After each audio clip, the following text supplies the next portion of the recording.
মরতে হয় যাও, জান্নাত জাহান্নামের মাঝখানে একটা জায়গা আছে, জায়গাটার নাম হলো আরাফ। এই আরাফের মধ্যখানে যে দাঁড়া, ওখানে যে মালাকুল মউত কাঁপতে থাকবে। মালাকুল মউত বলবে, আল্লাহ সৃষ্টির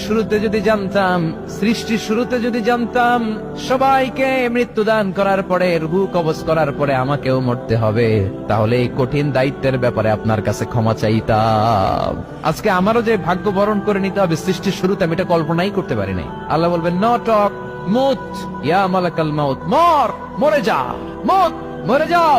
বলার সাথে সাথে মালাকুল মউত এক বিকট চিৎকার হাঁকিয়ে মরে যাবে। মালাকুল মউতের চিৎকারটা সেদিন এত ভয়ঙ্কর হবে, বিষ্ণু ইসলাম বলেন, ওই চিৎকারের আওয়াজ যদি পৃথিবীর মানুষেরা কান দিয়ে শুনতে পেত, তাহলে কিয়ামত সংগঠিত হওয়ার জন্য আলাদা করে ইসরাফিলের সিঙ্গার প্রয়োজন হতো না। ওই চিৎকারের আওয়াজে প্রতিটা মানুষ কানের পর্দা ফেটে ওই জায়গায় লাশ হয়ে পড়ে যেত।